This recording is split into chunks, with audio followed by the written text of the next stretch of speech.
Bonjour, dans cette leçon, je vais vous présenter le patron prototype, qui est le dernier patron de création. Alors, avec ce patron, un client permet de travailler avec une interface indépendamment des objets qu'il va cloner. Prenons l'exemple d'une usine qui construit des iPhones. Donc, le principe de base, c'est à partir d'un modèle donné, je vais créer des clones du modèle initial. Voilà, donc ça va permettre de fournir de nouveaux objets par la copie d'un prototype, plutôt que de produire de nouvelles instances non initialisées d'une classe. Il permet également de fournir une interface générale au client et lui permet de travailler avec tous les objets clonables, c'est-à-dire le code du client, il est indépendamment des objets qu'il a clonés. Alors le problème principal qui est résolu avec ce patron, c'est la création d'objets coûteux en termes de temps ou de ressources. Donc on va faire des clones et la création d'objets sans avoir à créer de nouvelles instances à partir de zéro. Voilà, donc j'ai un clonage qui permet de faire des copies.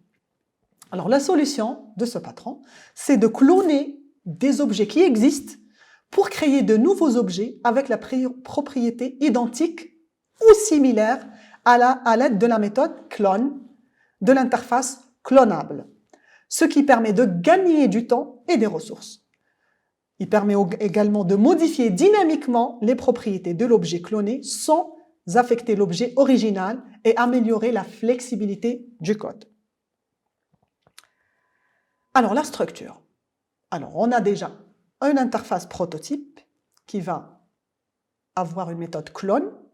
On a deux classes concrètes qui vont représenter un objet cloné qui vont implémenter la méthode clone et qui vont implémenter l'interface prototype.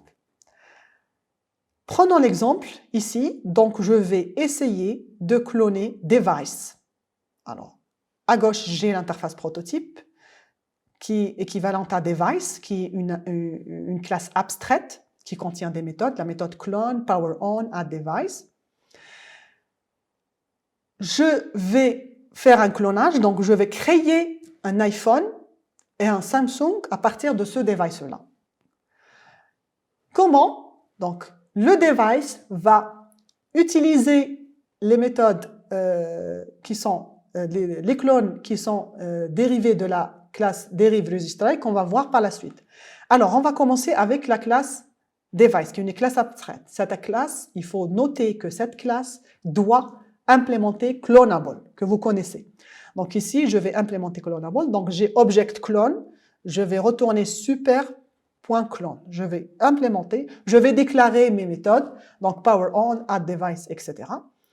Au niveau de mon clone, le premier clone 1, qui est l'iPhone, je vais implémenter toutes ces méthodes abstraites, donc power on, add device, etc. De la même façon, je vais le faire avec Samsung.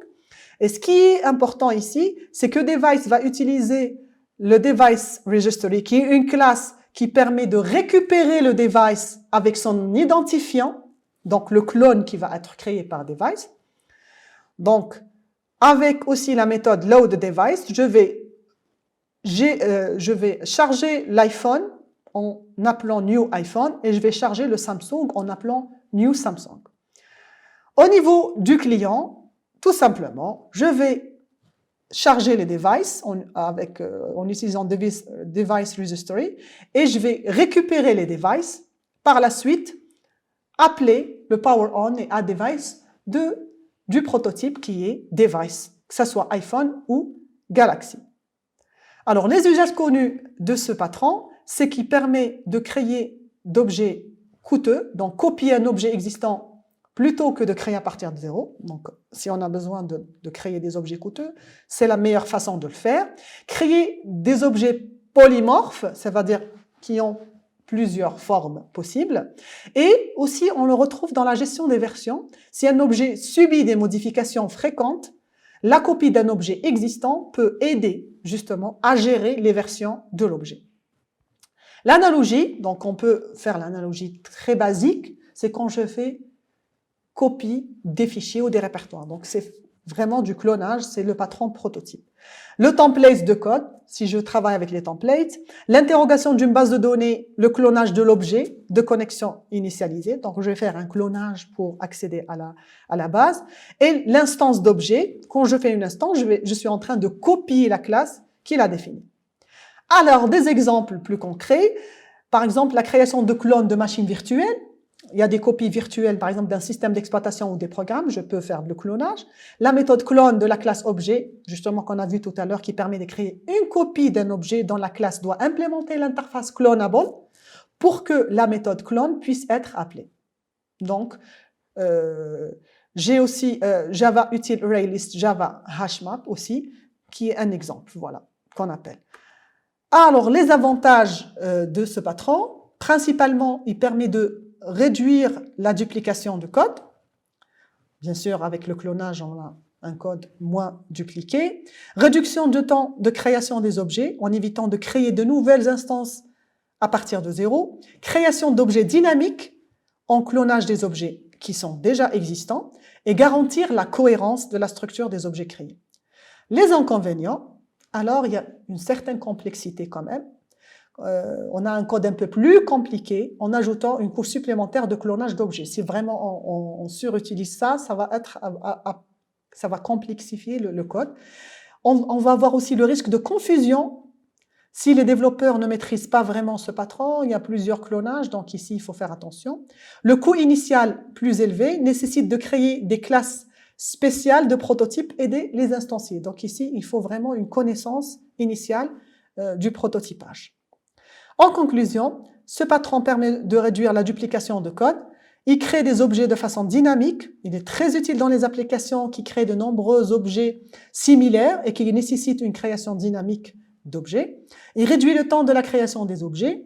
Il facilite la modification et garantit la cohérence de la structuration des objets créés. Il peut ajouter une complexité accrue au code, un risque de confusion et un coût initialisé plus élevé. Donc ici, c'est les inconvénients. Voilà, donc j'ai terminé avec ce patron. On va aborder dans le prochain chapitre les patrons de structure qui sont au nombre de 7, donc le patron composite, le patron proxy, flyweight, bridge, décorateur et adapteur. Donc j'arrive à la fin de cette leçon. J'espère qu'elle était très intéressante pour vous et très claire. N'hésitez pas à poser des questions au niveau des commentaires. Il y a des détails plus approfondis de cette leçon au niveau de la plateforme.